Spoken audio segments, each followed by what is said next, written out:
Well, we wake up on a Monday morning to blood, gore, violence, massacre, and hate. Yes, hate.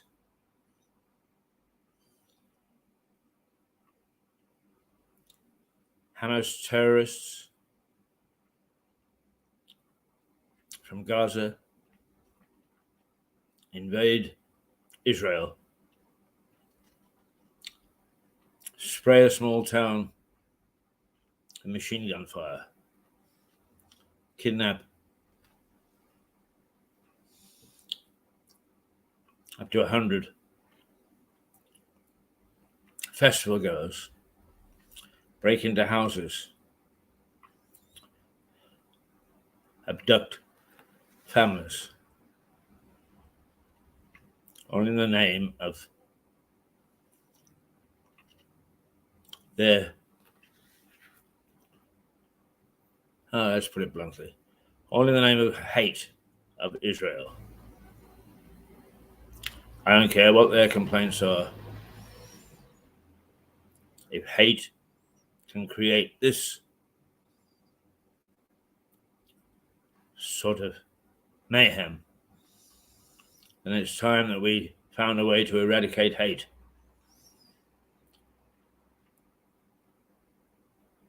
To eradicate those feelings that make a human being act in such a vile and evil way. As it is, we will see vengeance. We will see the powers that be react. Indeed, we already are. Our government has pledged to use the considerable resources of British intelligence to track down the perpetrators of this vile act of destruction. The Americans are sending warships.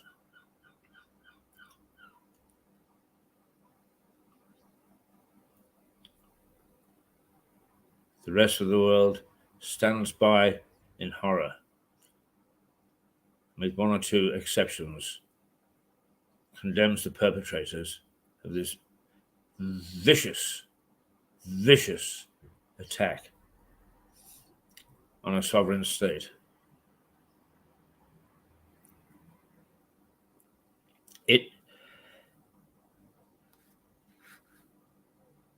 is all because of hate.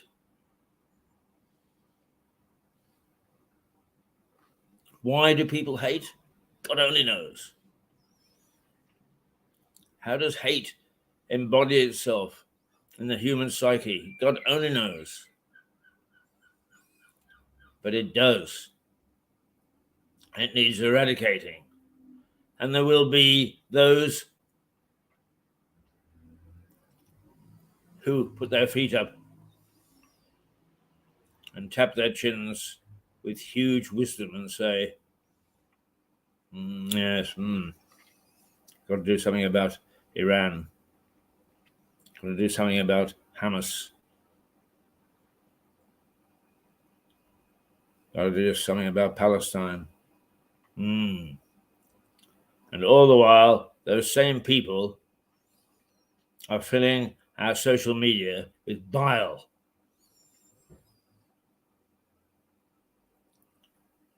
Hate against the Tories. Hate against the left wing. Hate against gays. Hate against blacks. Hate against whites. Hate floating in the air.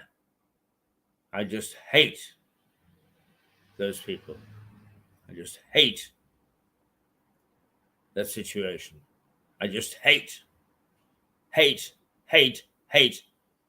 And it's extreme, a bloodbath.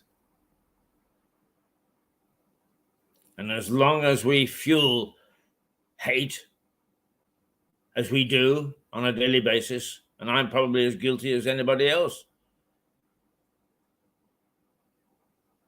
And we have to search in our own souls to see whether we are guilty and not just point the finger elsewhere. Hate, hate, hate. That's what we need to eradicate. The debate, the democratic debate,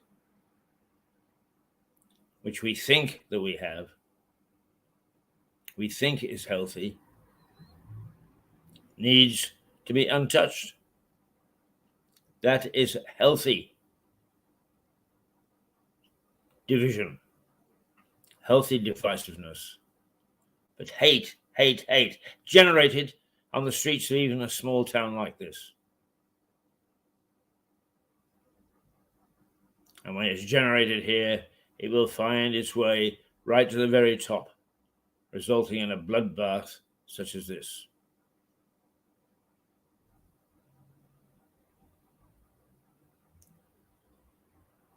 We really should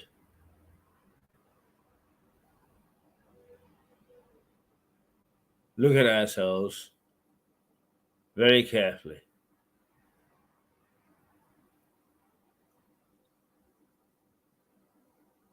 Very analytically. Very self-critically. And ask if some of the emotions that have driven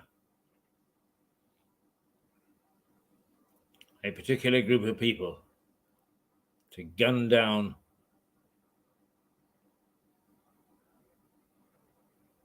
peaceful citizens aren't lurking in us. Oh, yeah. I know people say, well, I never think of hurting anybody. It is the mind that controls the body. The finger does not pull the trigger of a submachine gun just by being there. A brain, a psyche, a human form develops the hate to enable somebody to do that. We are all capable, and I'm suggesting that we are all culpable. And can we do anything to contain that nasty element in all of us, hate? I think we can. And it's the only way, starting small, we will eventually rip from our society the overwhelming feeling that I must kill, I must destruct, I must pull down,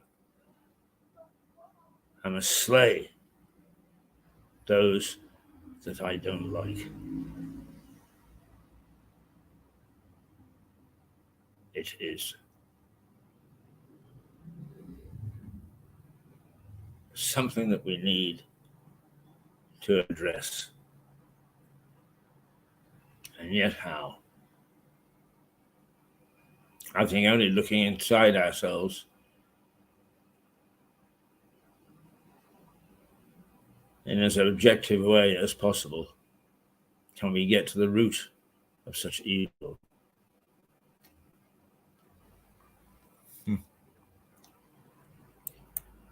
Let's just see what the papers had to say. Although most of them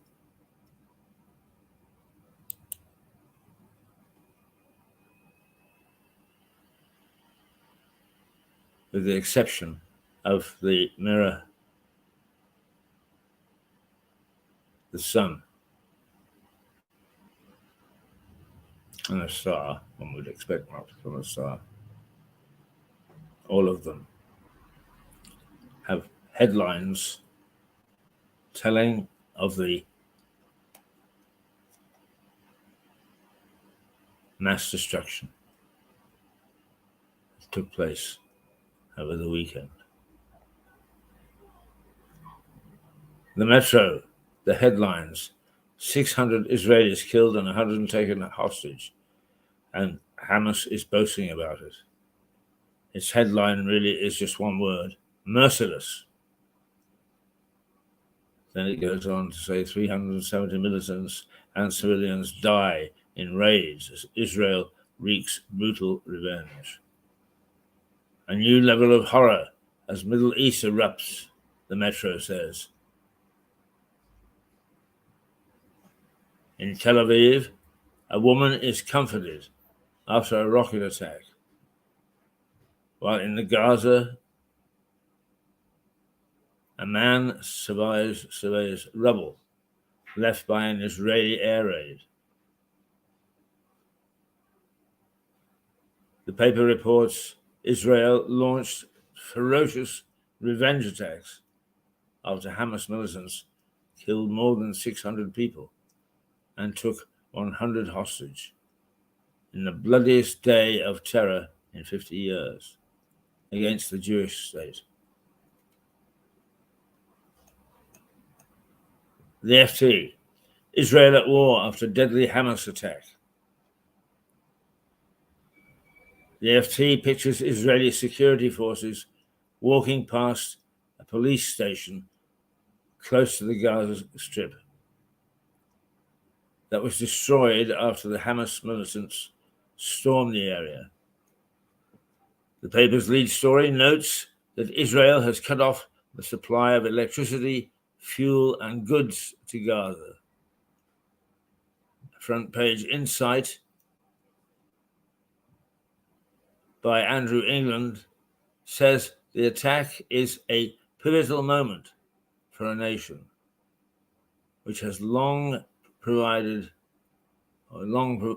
itself on the ability of its security and intelligence establishment to preempt and crush threats to its borders. I think probably that was the most decisive thing that hit me when I read about this or heard about it in the first instance, is that Mossad, the Israeli intelligence service, has a reputation for being not only ruthless, but also very efficient. And it makes you wonder how such a thing as this could be planned, plotted, and built up without them getting some inkling of it. Or was there a breakdown in their intelligence services? The Guardian, violence escalates as death toll surges to over 1,000.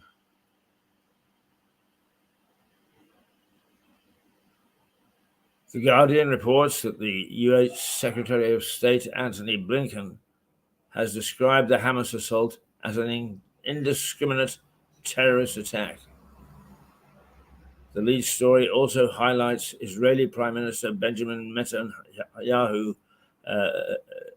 on television, telling people in Gaza to get out of there now. It points out that those people have no way to leave the tiny, overcrowded Mediterranean territory. The Daily Telegraph, US sends warships and jets to help Israel.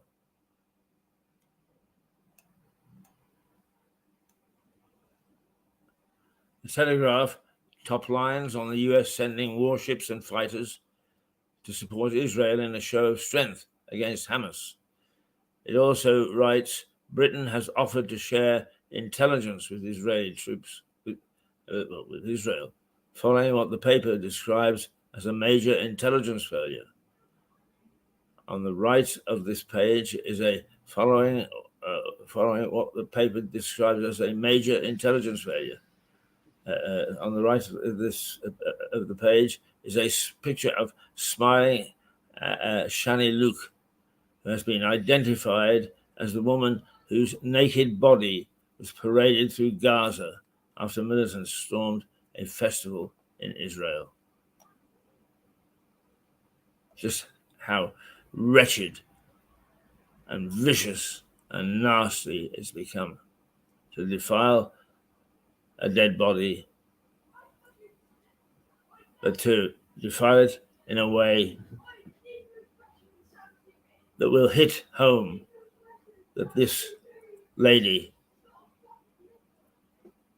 in her moment of death, did not have the calm and the peace of being next to her family, being revered by friends, and generally enjoying a life in this world. The Daily Express: Israel at war with Hamas as death toll nears 1,000. Rishi's pledge: terrorism will not prevail. That's the headline as a quote from Rishi Sunak. The Prime Minister has assured his Israeli counterpart, Benjamin Netanyahu, of the UK's steadfast support as Israel gathers her defences.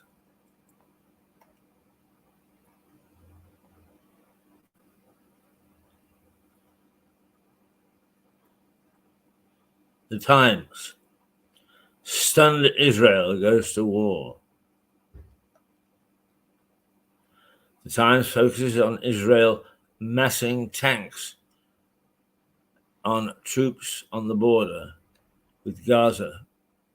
Meanwhile, in the centre of its front page is a picture of British national Nathaniel Young, who had been in Israel's army and was killed in action. Also pictured is Jake Marlowe, aged 26, from North London, who moved to Israel 2 years ago and was part of the security team at the event. The event being the music concert that was going on, festival. The Daily Mail: pawns of merciless terrorists. A mother with babies in her arms. A woman and her 2 young daughters.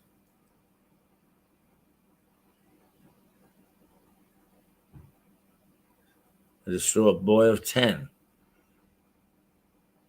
Some of the 100 hostages stolen by murderous Hamas invaders.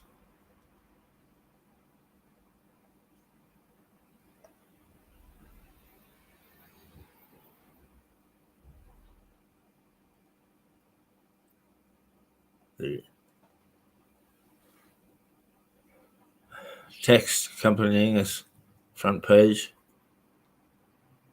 is all female and ranging on age from a girl of 2 to a woman of 84, pawns of the merciless terrorists. The accompanying headline says, there are people, lives snuffed out for no good reason, and all because of hate. The Eye: fears grow for 100 hostages. A harrowing mushroom of smoke and flames emanates from an Israeli attack on a high-rise tower in Gaza City.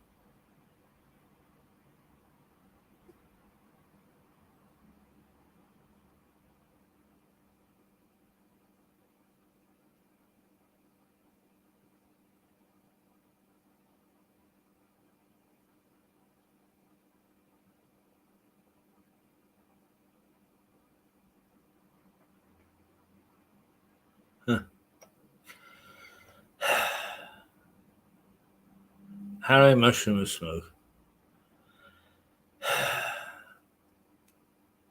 The Eye: there is concern that Israel will not be able to rescue hostages seized by Hamas, and their location being unknown. The Mirror pays no attention to the horror. Put your trust in me, it says. Shadow Chancellor promises to boost spending power of ordinary families. It stays with politics and what Labour will do if it gains power.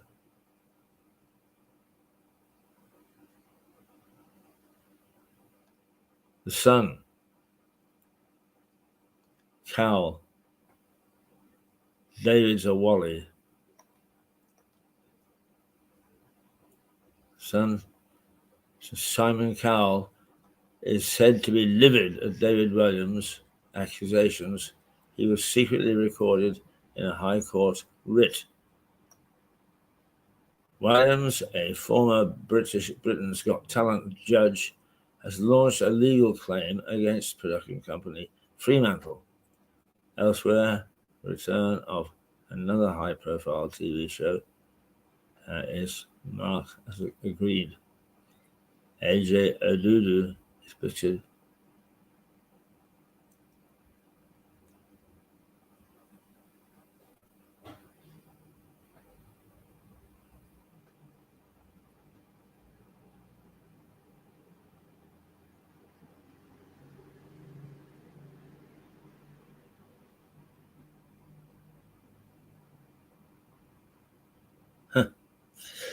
Well, I'm dumbfounded this morning. The Daily Star, well, in the midst of all this mayhem, does as usual bring a smile to the face. The Star looks at a picture of Renee and Yvette, with Yvette on Renee's lap, saying, "Hello, hello, la bed bugs. Join the resistance as UK hotels, quiz guests, and Air France will ground flights because TV character Renee and Yvette from Hello, hello on the front page of the Daily Star report that British hotels are quizzing guests arriving from France following bedbug outbreaks in Paris. Oh dear, oh dear, oh dear. Oh dear, oh dear, oh dear. Just the latest on the Hamas thing. The Times reports that Israel is massing tanks and troops near Gaza.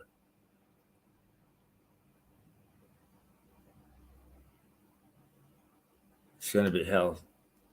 It's going to be hell to break loose.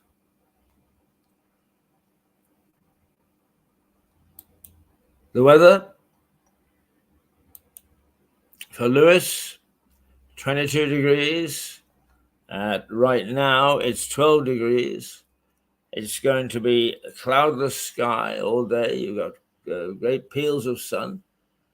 So it's going to rise to 22, starting at about 1 o'clock and going through till almost, it's 4 o'clock. But it's going to stay cloudless and rainless all day and well on into the evening. So be careful. Don't get yourself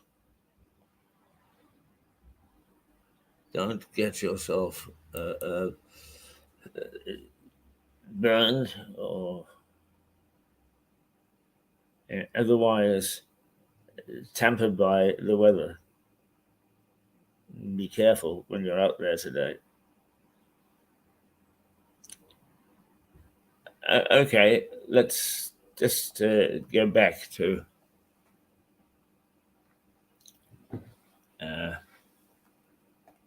this dreadful thing that's happened in the Gaza Strip.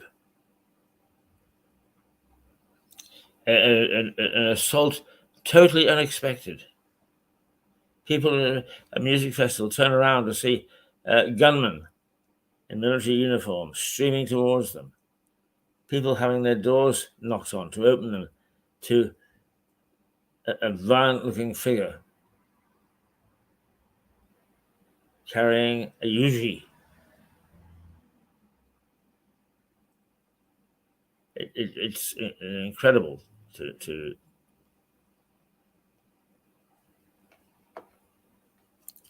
think of how this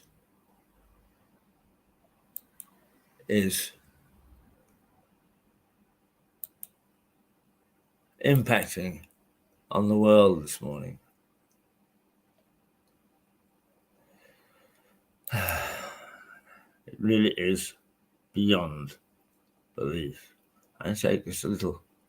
I'm just going to go to our version of the Potter's Wheel, just so I can take a breath.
I'm going to call up our two bees, and undoubtedly they will have some comment on this issue, but I expect that they've got their own topic to talk about. So we'll call on them in about 5 to 10 minutes' time. But I have to do a little magic, a little jiggery pokery to get them up. So you're just going to have to wait for a moment and just be patient. They will be along, and I'm sure be full of their usual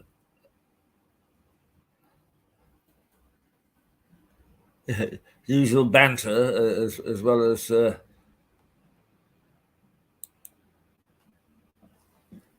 and I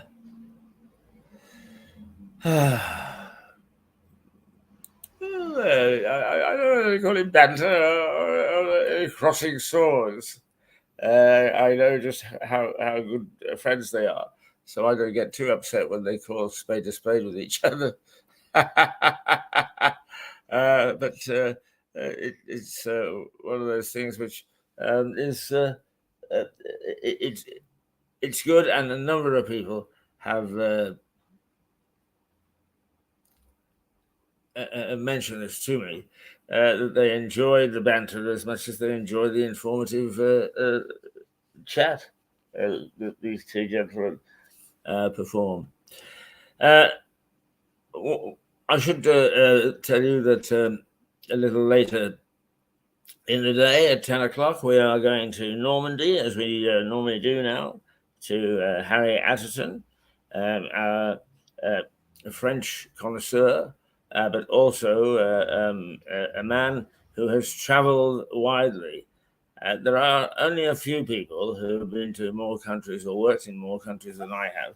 Harry is one of them, and of course, Stuart Dolby is another. But Harry not only talks about his own experiences, the countries that he's visited, but also some of the other things that are applicable to an interesting little travelogue, if you like. And so we and we should be going to Harry at 10 o'clock. Unfortunately, Suzanne Mouchot is on the road again this week, so we'll probably end off with a little bit of archival material, but some of that is quite nice too. Now, we've got...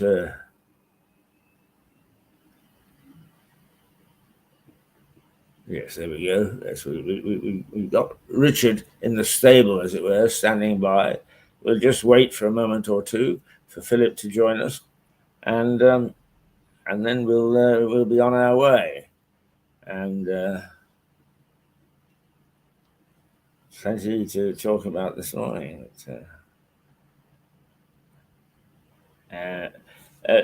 Certainly, I know that Richard is looking out at the same street as me. I'm at one end of it, and he's at the other.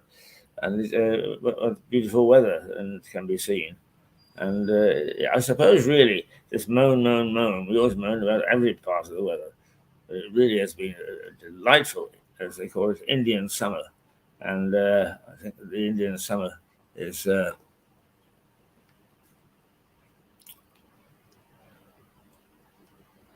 So I think what we'll do is we will go to Richard while we're waiting for Philip.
And here's one of the bees with his dog named Jed. Yep. Morning, Keith. Good morning, Richard. How are you? I'm very well, thank you. There we go. And guess who has just popped up? Can't leave him alone. Can't leave him behind. Is it the bad Good morning, Philip. He's not going to say good morning. I'm the bad penny, just popped up. Indeed. I rather think, gentlemen, that you might want to have just a very quick word about what's happening in Israel. Well, it's... well, that will be in due course. Yeah, it's interesting. I was just listening to Chris Mason, who was saying if this had happened in the Corbyn years, the Labour Party stance would be very different from what it is, because in fact yesterday Keir Starmer was very clear and said this is terrorism, and Corbyn simply wouldn't have said that, thereby making himself even less electable, in my view. But there we go. It's interesting that the Mirror has got something totally different. A story on entertainment on its front page this morning, and so has the Sun. Yeah, they've just sort of ignored it, yeah. Which is, as you say, is an odd feature. It is one of those problems where, you know, these people can't live together. They can't live side by side. Frankly, it's worse than Northern Ireland, isn't it, Keith? Yes, it is. It is. I mean, that sort of incursion never, ever occurred in Northern Ireland. And actually, you know, the experts, Richard, say, because I know both of you are interested in the situation in Northern Ireland, the experts say that at the very height of the Troubles, that the very most that the provost could muster in Belfast in the so-called army was about 120 people, or terrorists, or whatever you want to call them. That's how small it was. Yeah, I can believe that. Anyway, it's your show. On you go with it. Thank you very much, Keith. Good morning, everybody. One man and his woof. Phil, I think we've decided this because it's the political parties season. They're all having their conferences. Last week we had a scrutiny of our current Prime Minister. And this week we're going to be having a scrutiny of the man who would seek to be the next Prime Minister, that is Keir Starmer. That we talk about Prime Ministers. I thought we were doing Romanian air hostesses. We are, well, there is that. That's what I've prepared for. Well, you may not realise, but Keith is an expert on the Romanian national airline. I knew that, and I looked up the name of that airline. And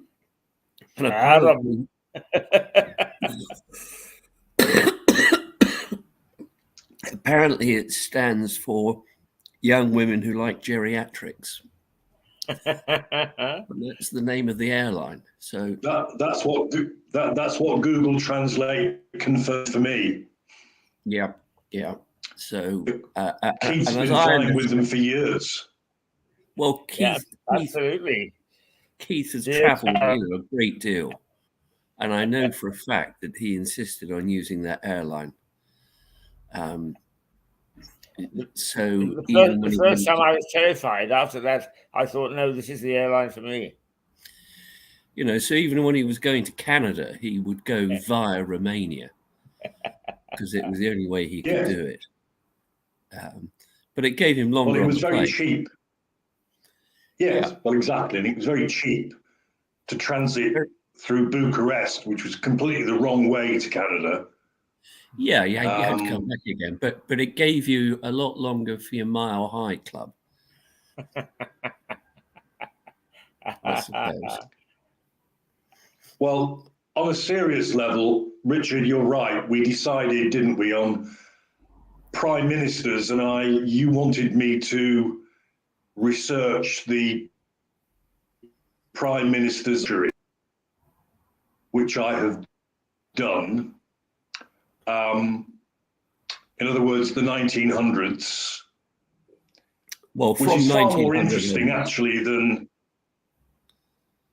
Yes, but I mean, you may disagree and want to go into the, shall we say, the more modern prime ministers, from perhaps Thatcher onwards. The history up to then is far more interesting because, of course, the 1900s prime ministers had to deal with so many crises, in particular 2 world wars. Yes, very much so. And Keith, here's something that you can ponder on, and I will ask you towards the end. Who do you think? Don't ask you to give me an answer now.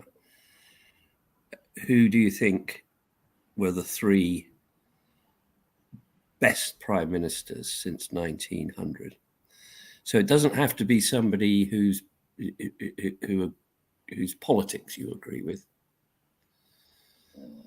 but just the best prime ministers.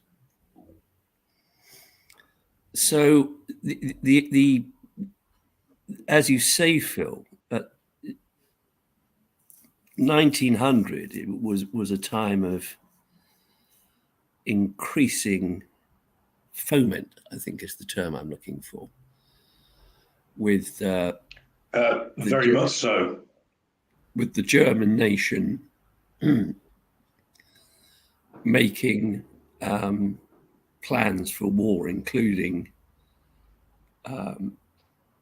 4 dreadnoughts a year, and the battle cry in Britain was, "We want 8 and we won't wait," so that we would be in a stronger position than them. Now, that must have been a very difficult time to have been the Prime Minister, I would have thought. Yes, well, as you rightly say, the Germans began to rattle their swords. It was all about the Navy in those days, of course, and the British Grand Fleet. The British Grand Fleet was perceived not only as the largest, but the most threatening and effective one in the world. And as you say, the Germans at first covertly began to build these dreadnoughts. I mean, at the turn of the century, Victoria was still just about alive. And the incumbent Prime Minister was a conservative chap whose double-barrel surname was Gascoigne Cecil. His successor, and this is where Israel comes in my view, and as you know, Richard, I texted you to say I just wanted to make this link, if it was okay with you.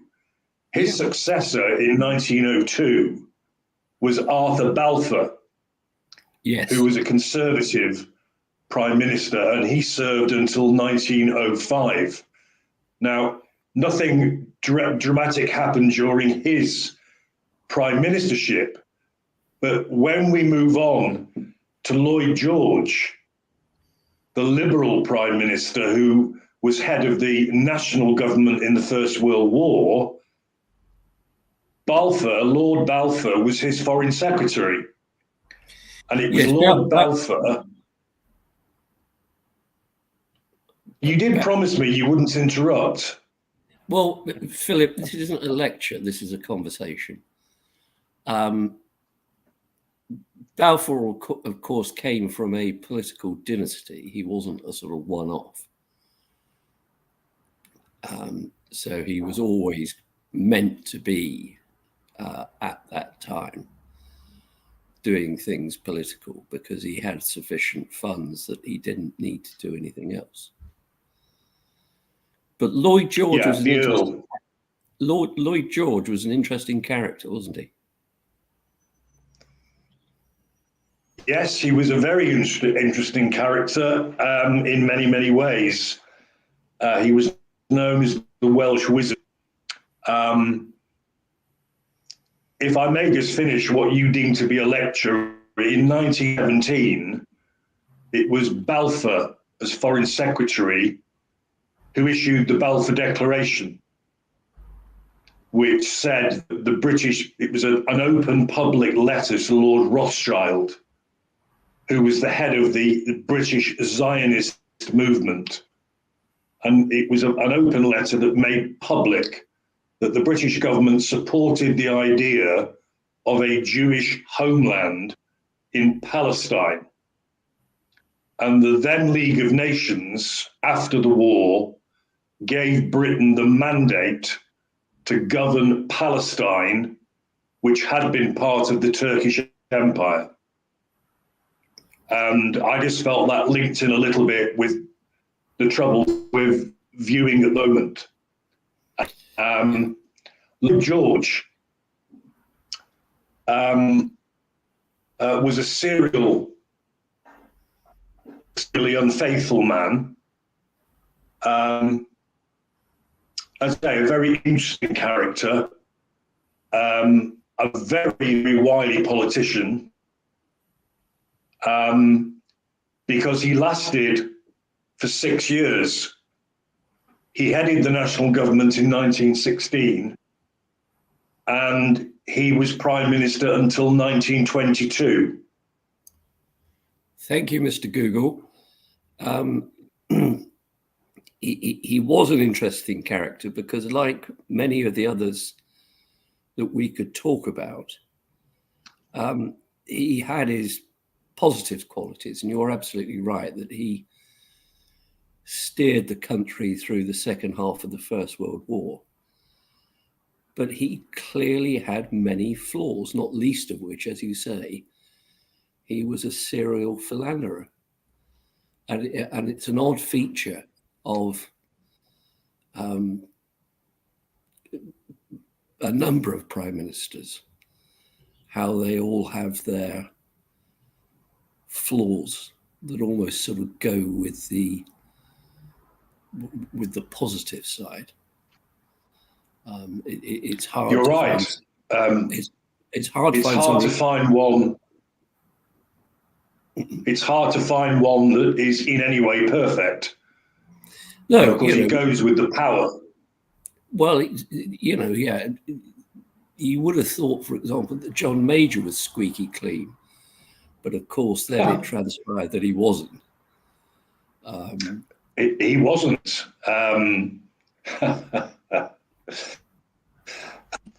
No, I remember that. And that I'm was trying to remember the name of the female politician. Edwina Currie. Edwina Currie. Yeah. Well, I mean, Richard, you know what it's like to have power. You know, you're a head of chambers and the world is at your feet. And whereas you have many positives, you too, because the power gets to your head, have many flaws. Oh, I'm sure of that. Yeah, but they're always at my feet. They're not in my bed. That's the problem. That's a change. Anyway. Thank you, Philip. Ramsay MacDonald is an interesting prime minister. I always think. Yes, well, Ramsay MacDonald had two goes. He took over in 1994 because I was going to mention Baldwin first, Stanley Baldwin, because Stanley Baldwin, who had 3 terms as prime minister, the final one being up to 37, he had to deal with the abdication crisis. Yeah. Which was very, very tricky. Yes. Very tricky. But he took a strict view of it and wouldn't let ultimately the Duke of Windsor get away with it. You know, it really was either give her up or you have to abdicate, which is what he did. Yeah. But yeah, Ramsay MacDonald, his main term was for 6 years from 1929, and he was the first Labour Prime Minister. That's exactly what I'm thinking. Yes. So that's when the Labour excuse me. That's when the Labour Party first came to power, as opposed to it previously being the Tories and the Liberals. It came to power in a proper way. It wasn't a government. It was a proper job. Yeah. And Ramsay was the prime minister throughout. As Gilbert and Sullivan wrote, before that, it never ceases to amaze me how every little boy and every girl that's born to this world alive is either a little liberal or else a little conservative. And that was the way it had been for years before then. And then suddenly, here's the Labour Party hadn't been around for very long. It certainly hadn't. It certainly hadn't. I mean, in the entirety of the 20th century, there were 12, 17, there were 20 prime ministers. 3 were Liberal, and that was kind of stuff. 12 were Conservative, and 5 were Labour. That's in the entire century. Yeah. So it's been a predominantly blue line of authority in this country. But there's an argument. McDonnell broke the mold. Yeah, there's an argument for saying that the Tories here always have been the more natural party of government. As much as that grates with me. And so you're absolutely right that those times when either a Liberal or a Labour politician has got to be Prime Minister are really the exceptions as opposed to the rule, aren't they? Well, it's very much that way historically, Richard. I mean, I have read, I'm not saying it's my opinion because I'm not an expert, but I have read that, and it's something that Willie Whitelaw always used to say when he was with Thatcher. I remember him saying it in a speech at my university, in my college, when in the late 70s, that people view the Tory party as responsible patriarchs. So in other words, they do care even about the common man, but they are responsible with it. Whereas the general trend with certainly more modern Labour governments has been spend, spend, spend. Now that's a generalisation. But that is the perception, and that may well be what suits the British people. We can't mention Willie Whitelaw, who was a towering politician who served under Thatcher, without quoting her, because he was her deputy prime minister, amongst other things. And she, the first woman Willie prime minister, said, every prime minister needs a Willie. Yeah. She had no sense of humor at all. No, they're absolutely humorless. Well, of course, when we go back to Ramsay, of course, when he finished in 37, he finished in 35. Baldwin finished in 37, and then we had the Peace in Our Time Prime Minister. Yes. He got off an aircraft and waved a piece of paper saying "Peace in Our Time." Who was that? Chamberlain. Correct. Because he'd been up with Hitler and Mussolini. And yes, he'd come away with a firm promise from Adolf that there would be no further advances. And he, of course, he was completely hoodwinked. Well, he was hoodwinked, and what he was doing was something that was massively supported by the appeasers. And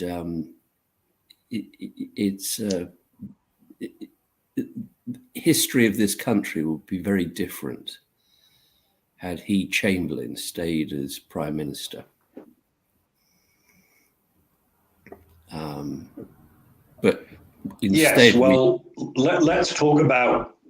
Sorry, go on. Well, of course, he was succeeded by somebody who in fact, initially wasn't voted in. Once the Second World War had started. Well, we're talking Winston Churchill. Chamberlain's tendency, for want of a better word, premiership, would have been cut short anyway because he was dying of cancer. Yes, you're probably aware of the film. You're probably aware of the film The Darkest Hour. The Darkest Hour. I was about to mention that. It's a wonderful film. It is. Gary Oldman playing Churchill is simply amazing. I mean, what an actor that man is. Yeah. A fantastic film. And as you say, it's portraying Chamberlain's demise through cancer. And Winston Churchill, whom the king appointed as prime minister through gritted teeth. Because, of course, Churchill had a very mixed history, hadn't he? Well, he'd been a liberal. He was responsible for the Gallipoli disaster. Yeah, well, for which people never forgave him. Before that, he'd been a sort of hero in the Boer War. And he came from a political family. His father was a proper old roue. But then, as you say, in the First World War, he had been in charge of a military disaster. Well, it may interest Keith, and it may wake him up to know that Churchill went to the Boer War initially as a newspaper correspondent. He didn't go as a fighting man. Yeah, it was the Times. That's right.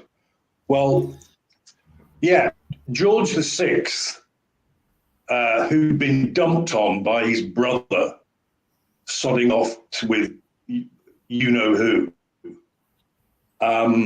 which is the reason why Queen Elizabeth, George's wife, always hated the Duchess of Windsor, because she always felt that the burden of the monarchy on George VI would prematurely end his life, and it did.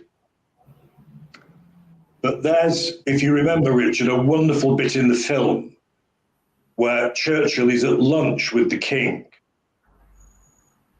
Churchill threw himself 2 bottles of wine, about 2 brandies, and a load of whiskey. And the king said, "Where have you learned to drink so much?" And Churchill says, "Practice, sir, practice." Anyway, yeah, the main appeal was Lord Hastings, who was in touch with the Italians. Yes. Churchill's flaws weren't women. It was, and he was the one that proved most in opposition. And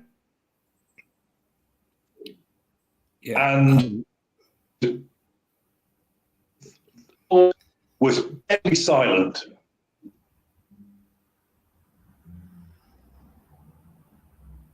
Yes. Churchill's flaw was the booze, wasn't it? Really.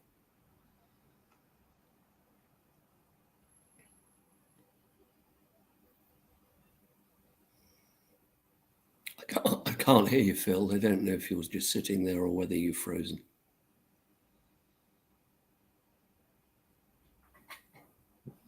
We do seem to be having a little trouble. For some reason, the Arundel. Keith, tell me. Everything froze again. No doubt it's my Wi-Fi.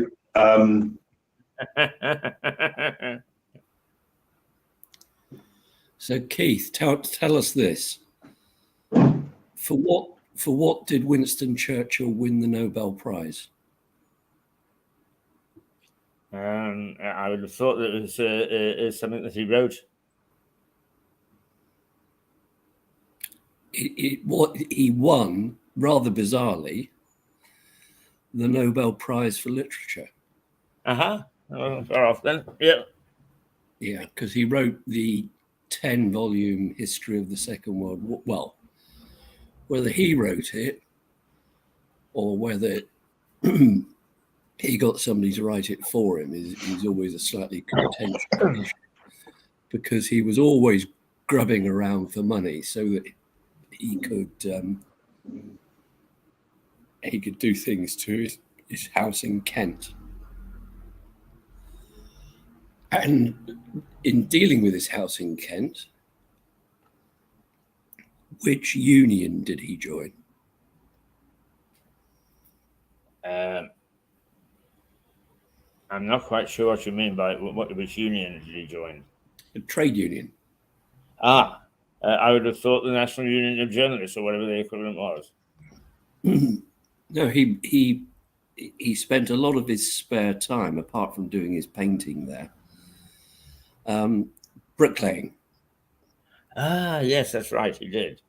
And so he joined their union,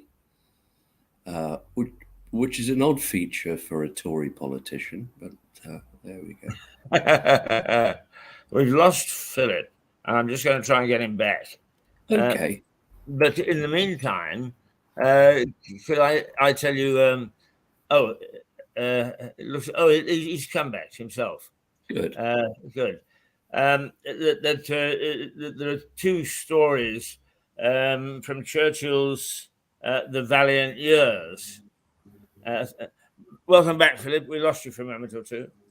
But he wrote. Yes, I'm sorry. He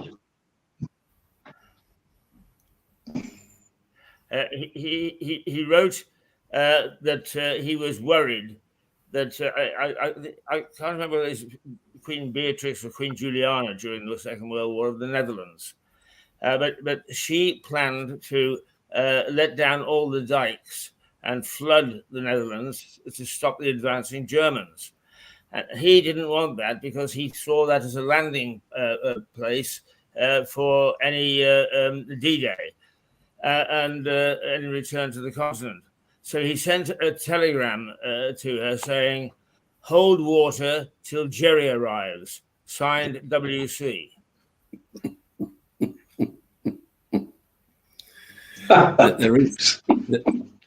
There is that lovely story of him, isn't there, where I'm sure it's apocryphal, where a female member of the House of Commons stands up and says to him, "You, the right honourable member, are drunk." And he replied, "Madam, I'm drunk, you're ugly, but I'll be sober in the morning." Yes. The other one that I quite like, if I may, is that when we were preparing for the invasion and the Home Guard was being formed and so on and so forth, he discovered that there was a little village near Hull who had a chief living who emigrated after the Zulu Wars. And so he discussed with them that what they would do is they would all hide and they would put the chief on the beach in his regalia and get him to dance around. And as he said, in the hope that the Hun would think he'd made a gross navigational error. Now, of course, he was also famous for saying of the next prime minister, he's a modest man with very much to be modest about, namely Clement Attlee. And it's just out of interest, Clement Attlee's grandson used to live in Lewes. Oh, I really? know we had children the same age. He lived just down Leicester Road. I haven't seen him for years, so I would imagine he's probably moved. But the odd thing about Richard, because that's his name, he was an actor, is that he looked just like his grandfather. He was prematurely born. He didn't have the little glasses, but it was quite shocking because you think, oh, did that Clement in the corner shop? What was going on there? But Attlee, of course, oversaw possibly one of the greatest achievements of British government in the 20th century, the implementation of the NHS, from which we all benefit. Yeah.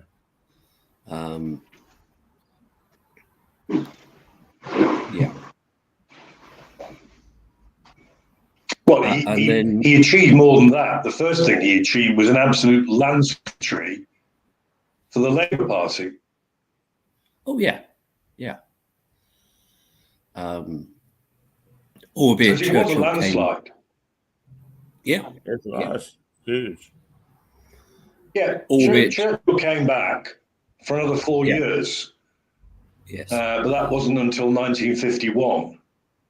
No, so in fact, Churchill was voted in by the electorate as prime minister on only one occasion. That was 51. His first time was when Correct. when other things happened. We then get some dull people, don't we? Really, Anthony Eden, who was a great Well, favourite. we get Anthony Eden, yeah.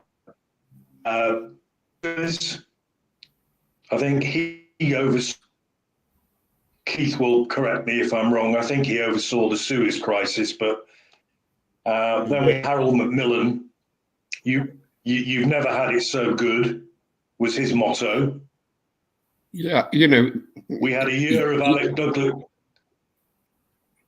No, I was just going to say about Anthony Eden is that he oversaw the Suez crisis, but not very well, and in fact was clearly having some kind of mental breakdown when it was going on, and wasn't really quite up to the job. Macmillan, as you say, you never had it so good. Douglas Hume. He was the prime minister when I was born in 1957. Douglas Hume, who was an hereditary peer, which was a sort of blast to the past when, oddly enough, at the very start of the 20th century, it was Lord Salisbury was the prime minister. So back then it was quite regular for the prime minister not to sit in the House of Commons but to sit in the Lords, but it simply wasn't acceptable later on. Yeah. And then we get the Heath Wilson fight. Yeah. And then we get the Heath Wilson fight.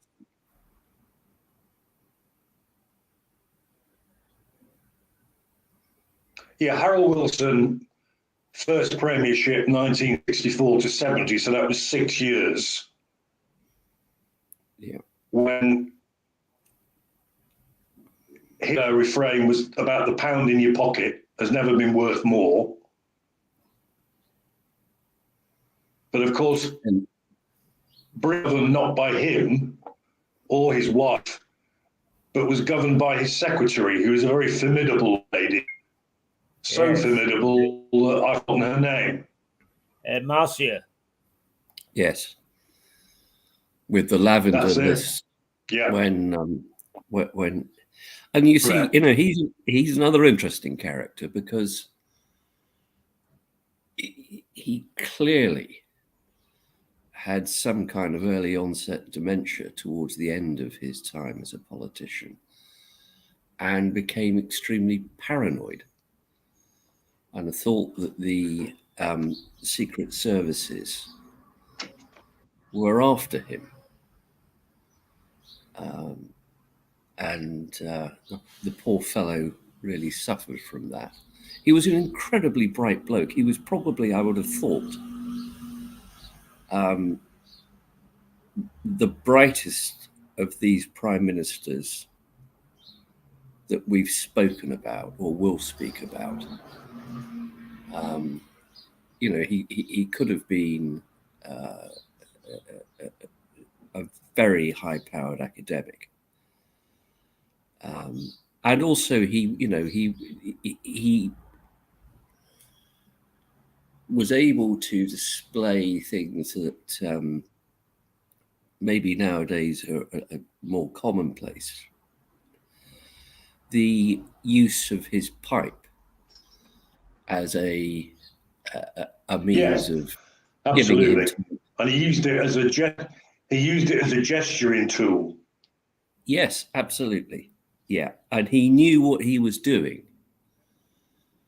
In doing that, he knew that it would be something that people would find memorable. And his Yannick's raincoat. Yes, yeah. Yeah. And of course, what I recall very well.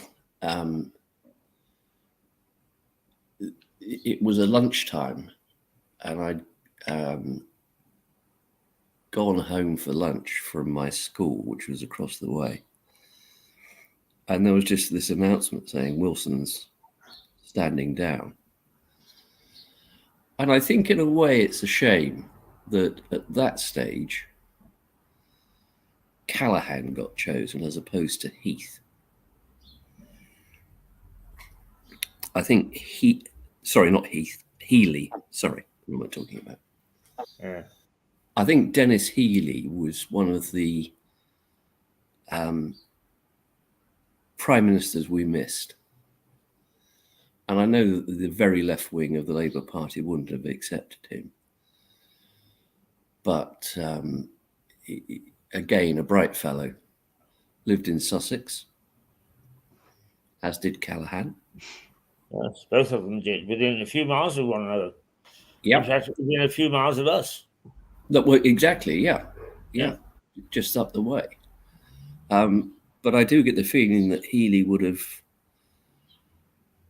been the better option than Callaghan, who, Uncle Jim came across as a bit of a sort of floundering idiot, I felt. I don't know what you think, Philip. Well, I've never thought of it that way, but you're right. Healy was a perfectly avuncular politician, but as you say, unpopular with the left, which was incredibly powerful.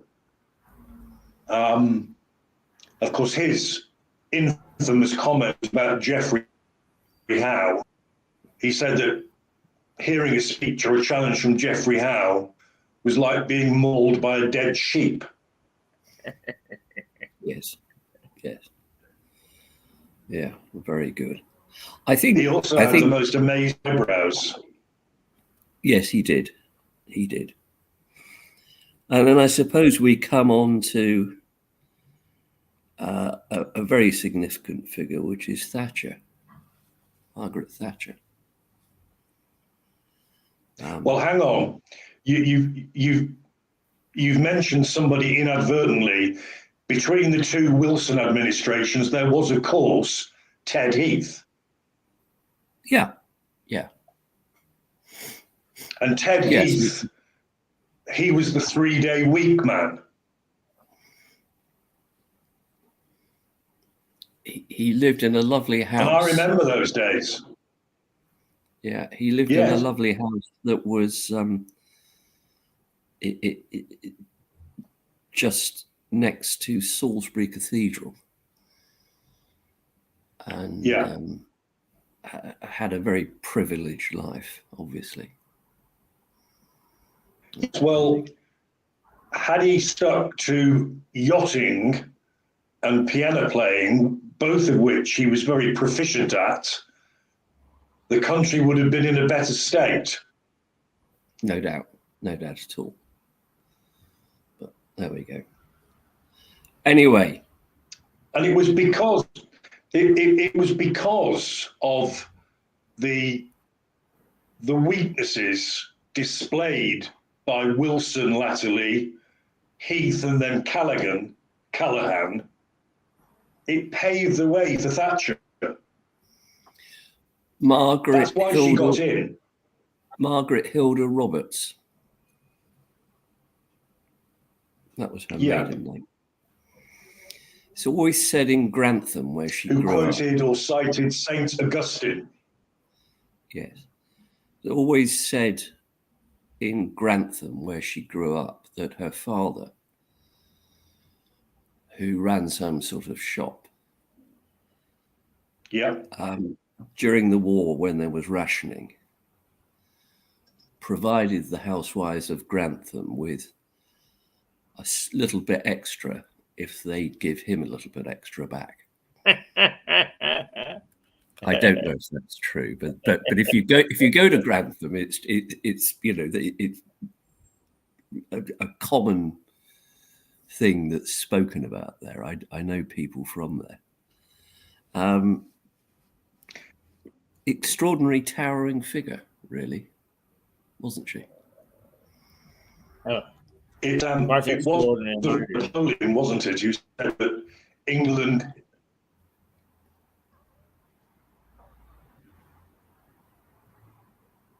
is a nation of shopkeepers. Yes, it was Napoleon who said that. Anyway. Yeah. Well, she did 11 years. She was elected the year I was called to the bar, 1979, and she was ousted whilst I was doing the Cardiff 3 case that we talked about so many weeks ago, 1990. Yes, yes. I remember that very well. And there was this odd thing after that where there were 3 candidates to take over as Tory leader. And people sort of dismissed Major as being the candidate. But he proved them all wrong. Yes, well, I experienced in Chambers an election, succeed me as joint head of Chambers before your time, and in 2 candidates, of which there was one obvious winner, a third one stepped in, as you well, split the vote, and the wrong man became joint head of Chambers. Yes. Someone we both don't like very much. Yeah. And that's what happened with Major. Yeah. He was the easy option. Yeah. He was the Callaghan as opposed to Healy. Yep. Because the others, I think Michael Heseltine was one of the candidates. I can't remember the third. And again, who knows? It would have been a much more exciting time. Yes. Than the Grey Man. I mean, Spitting Image got it absolutely spot on with Major. He was portrayed as a grey man. Yes. The suit. Yes, but because he came from a family of entertainers, and it was said of him that he was the man who ran away from the circus as opposed to running off to the circus. which Yes, exactly. sort of fitted in. Now, around that time, there was another, what I would say, the other politician who ought to have been prime minister but missed out, and that was John Smith, of course, who sadly died of a heart attack. And I'm sure he would have done a more sensible job than his successor, Tony Blair, did. And albeit Blair was able to win elections in a way that Thatcher was, of course, he's now got a terribly tarnished reputation for what happened, for him pandering to Bush. Iraq. Weapons of mass destruction that didn't exist.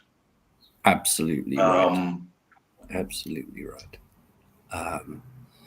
Albeit he had a government that did do some good, minimum wage, things like that. There were bits there that were of some use. I think that was more to do with his subordinates than him. Yeah. Yep. And then dear old Gordon Brown, who should never have been prime minister. He was a great chancellor of the Exchequer, I'm sure. He was a number cruncher, but he wasn't sufficiently charismatic, which nowadays they appear to have to be.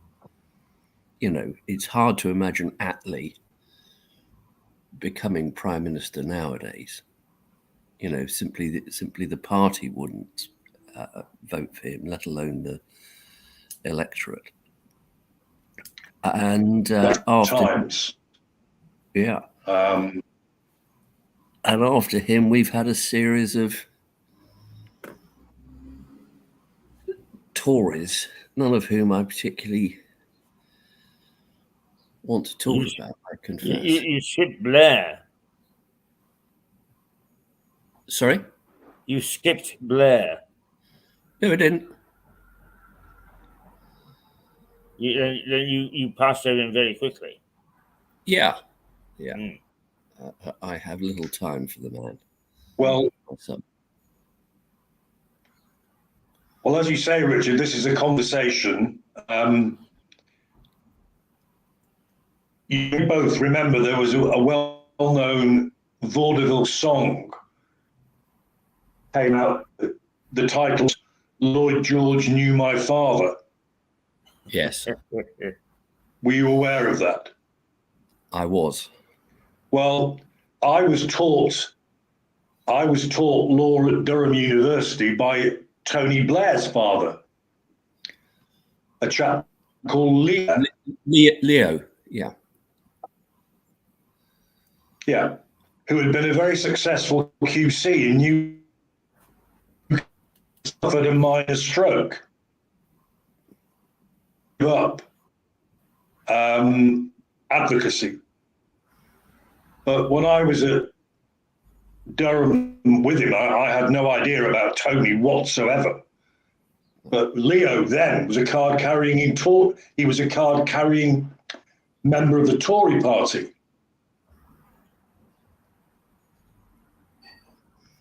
Now, Keith, what do you want to say about Blair? Well, there are a couple of things that bothered me about Blair. Was one that he did away with the Central Information Office and politicised the information coming out of Parliament, so that whoever was the ruling party just had their own PR people, and that actually destroyed something in British Parliament's relationship with the media. Nobody could trust it anymore. There was no information that was simply factual. So that was one thing. But also, I know and like Norman Baker who was the MP for Lewes for 3 terms. And it has a very fine reputation as a constituency MP. But he also gained a reputation for asking more questions at Prime Minister's Question Time than any other Prime Minister. He holds the record for it, any other MP. And when I have lunch with him from time to time, we laugh about that, and he gives me some insight into why he did it and what he did, and so on and so forth.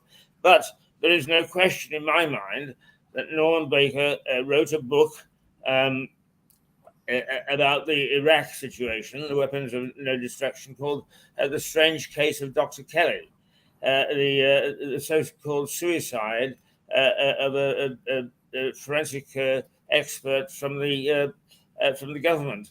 And Norman argues that it was murder, and I'm pretty sure it was. And from a few of the little things that he's told me is there is no doubt that there was a government, what should we say, trying to frighten him. So that bothered me, that a Prime Minister could allow that to happen, in what I would consider to be a so-called open society. So that's two things about that. Might I just respond to that, Keith? Yes.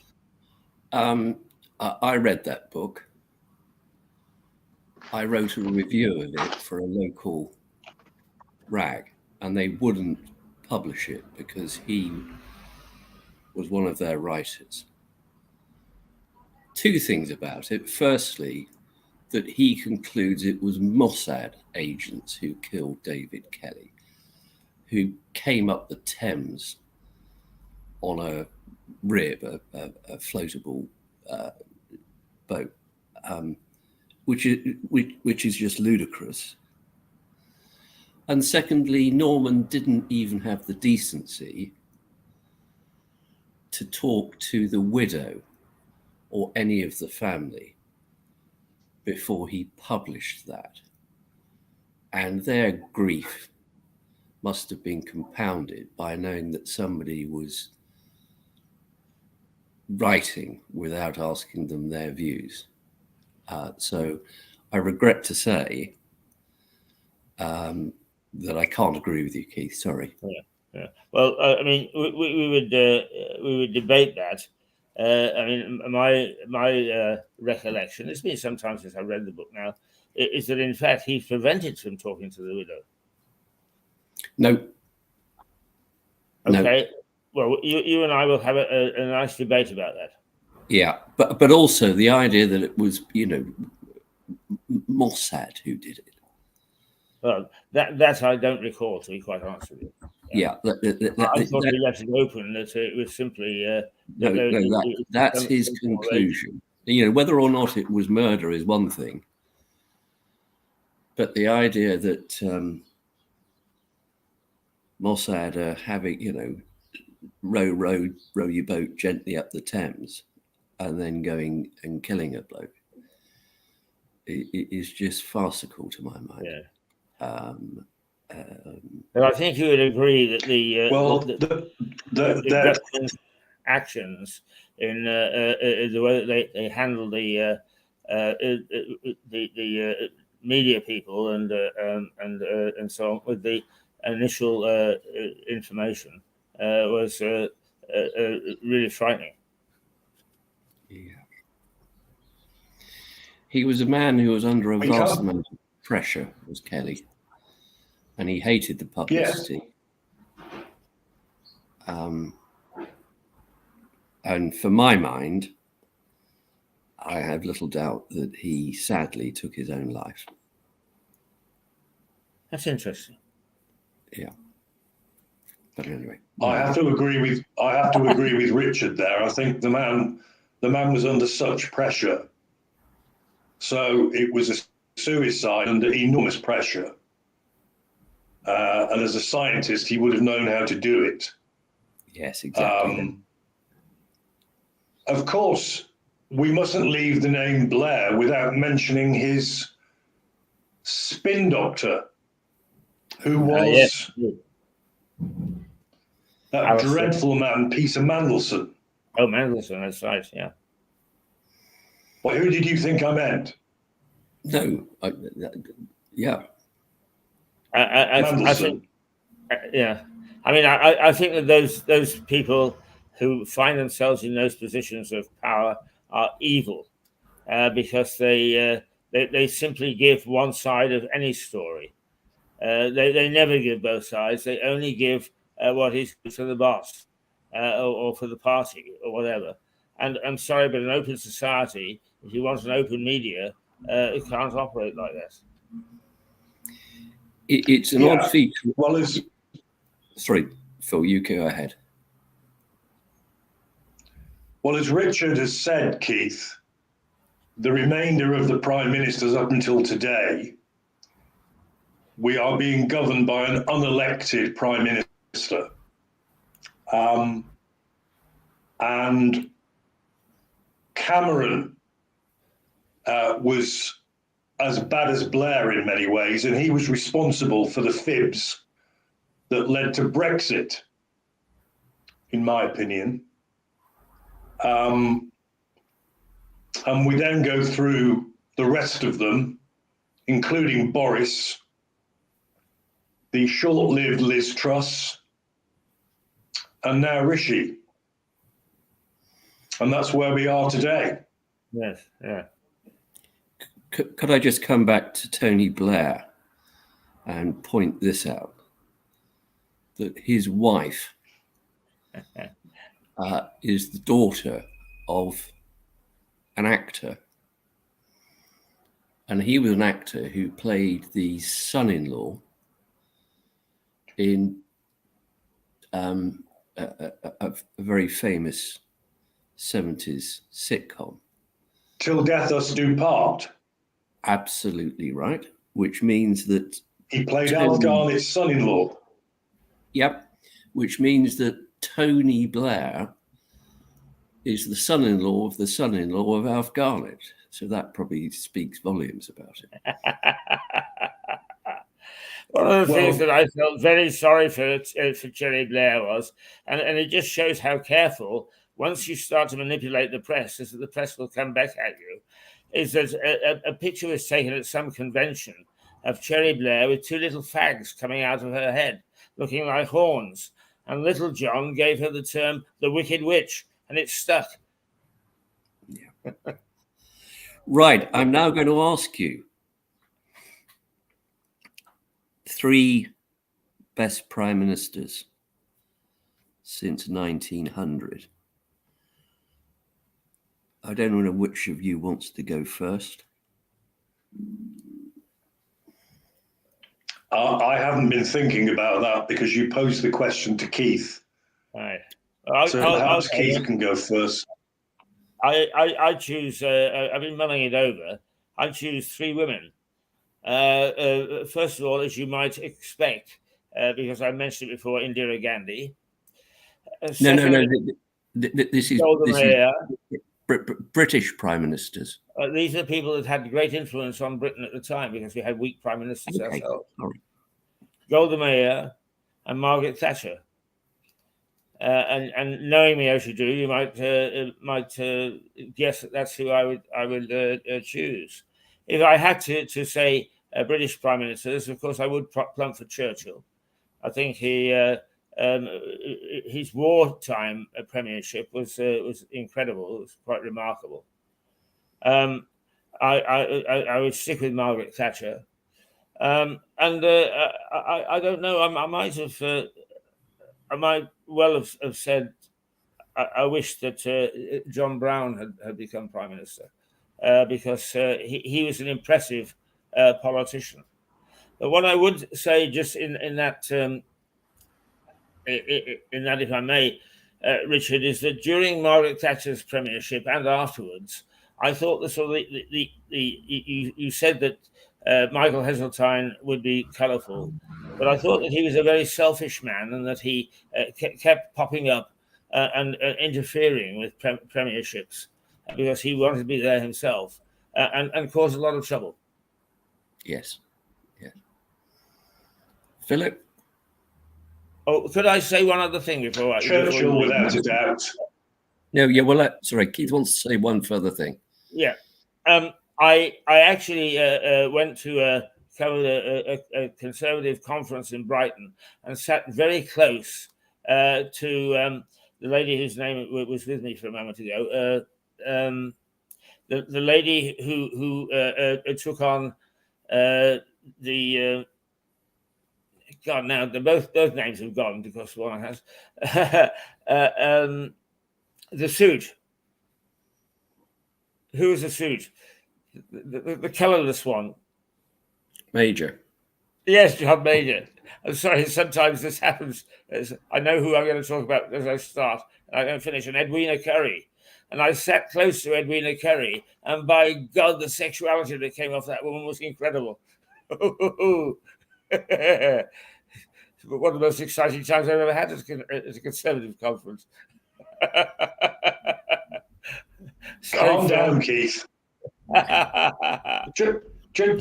Look, just when we finish, book a flight to Romania. I'm thinking of doing that now. You've got me all thoughtful about it. So who would yours be, Phil? British Prime Ministers? Well, Churchill, without a doubt. Yeah. Man for the moment. Harold Macmillan. And the first term of Wilson.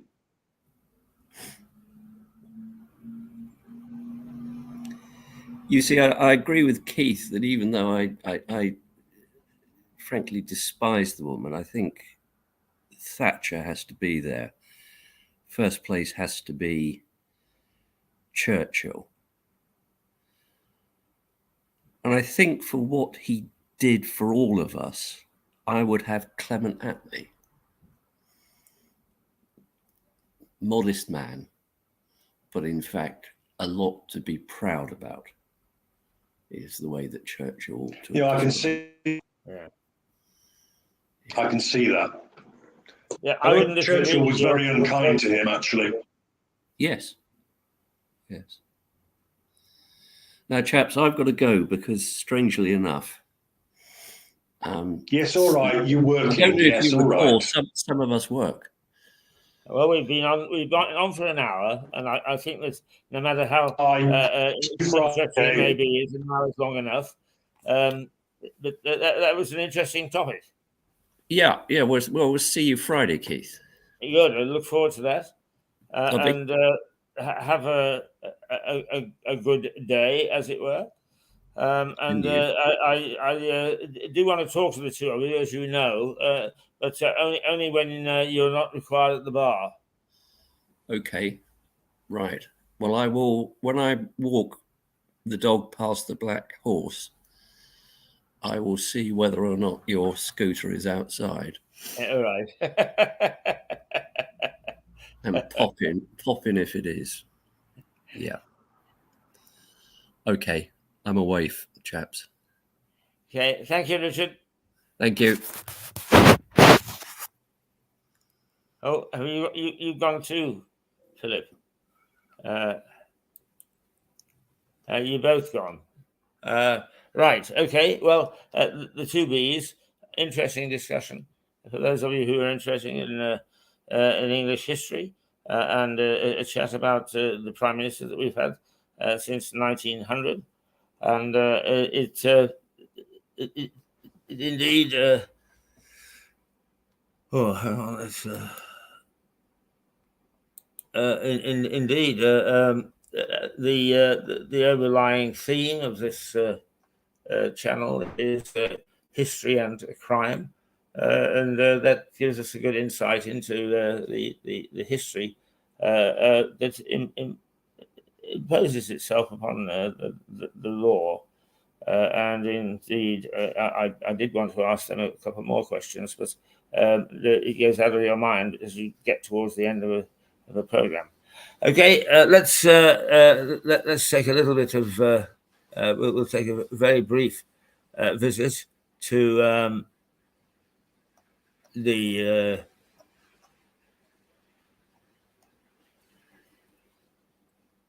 the Potter's Wheel. I come back and have a 2-minute chat, and then we'll take a little break before we go to Harry Atherton in Normandy.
Okay, we are going to go to Normandy in about 10 minutes' time, and Harry Atherton, and some more interesting stuff about his rebuilding old castles, his life trotting around the globe, and also a little bit of history about some of the places that he's been to. So hang tough. Join us again in a few minutes' time, and we'll see you.